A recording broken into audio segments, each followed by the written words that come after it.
Hi, everyone. We're back again for the second video of day 3, okay? That's right. This is the second video of day 3, just to be clear, okay?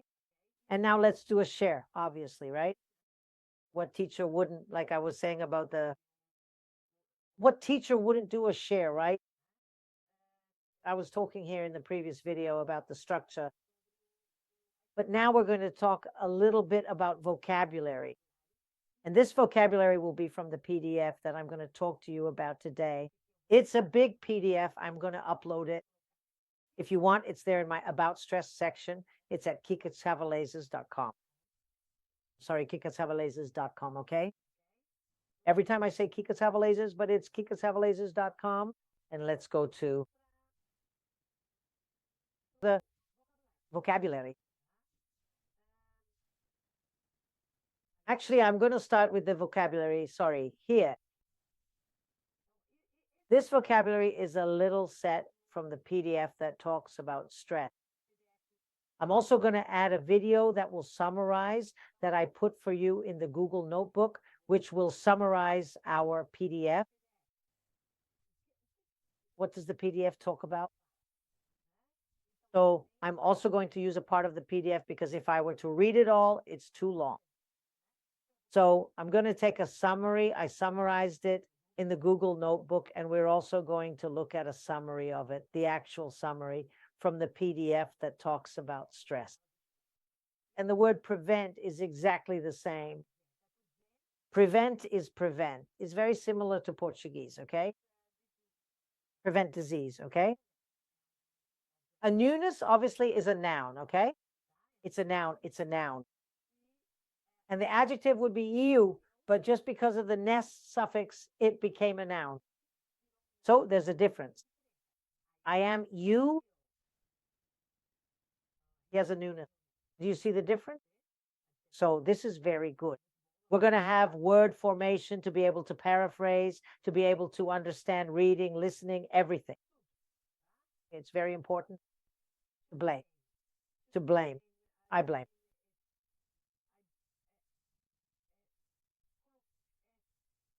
To put the blame on someone.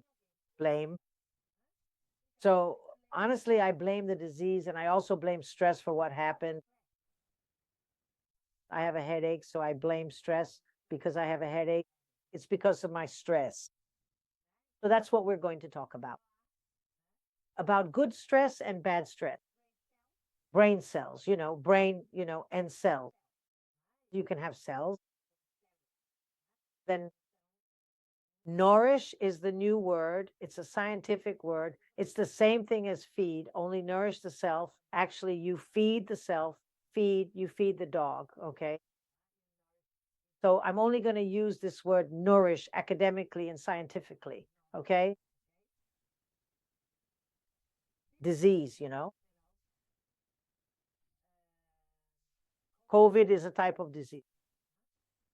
Hurry up. Don't rush into things. Do not assume or think that this disease, this particular illness, is caused by stress alone or is solely the result of stress. So the word precipitate actually means to rush into something or to act hastily without much thought. Stress, which is the term or the word that we have been discussing and talking about nonstop, continuously so far in this conversation, is a noun, not a verb or an adjective. And this word is very interesting. Overwhelming. It's an intensity. Overwhelming. I'm so overwhelmed. It can be good, but only a little. It's the intensity of something. Intensity is never good, right?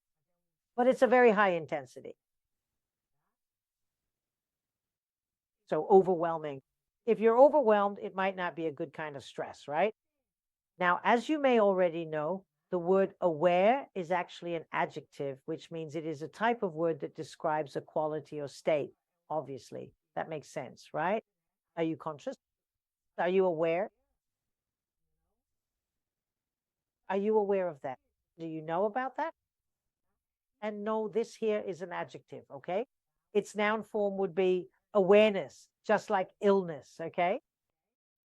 Grave, it's not the word serious. It's grave, grave, grave. It's that the funeral home. Really, really, really bad to say that, right?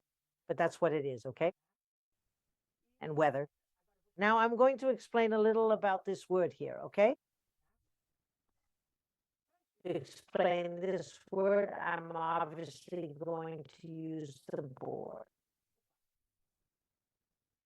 I'm going to use the whiteboard to explain this word a bit. Well, let's start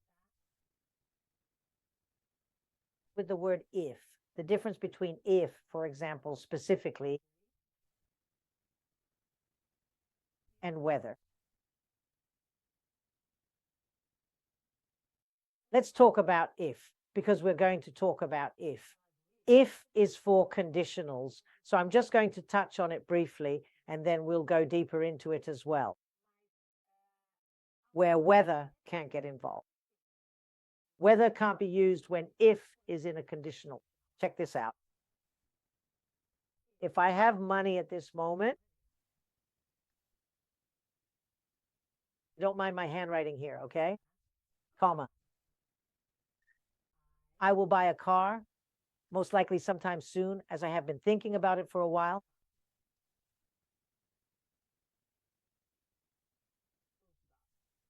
In this case, I could also say, if I had money, that would be the first conditional. Then the second conditional would be, if I had money.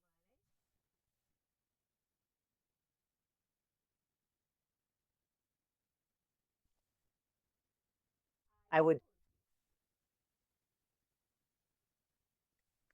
buy a car. That's the second conditional. Okay. So look here. Present, future.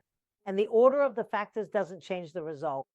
I could say, I will buy a car, then I don't use the comma and put if at the end. If I have money, okay? Past would, okay? You got it? Okay. Now we have to, is it not going to fit here? But I'll try to use this little corner here since I made it too big. So I'll use it here. The third conditional, if look, I had money, had money, had, comma. I would, but only if we use the present perfect tense. I would have bought a car.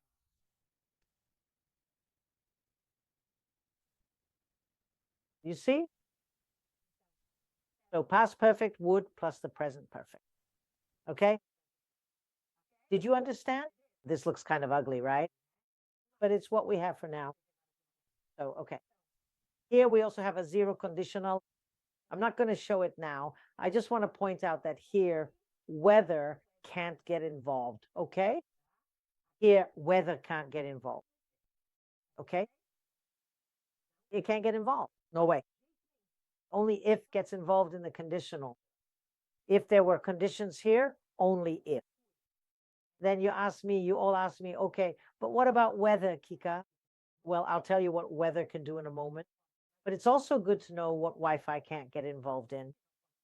So shall we? I'm going to open it here and I'll share it with you right away.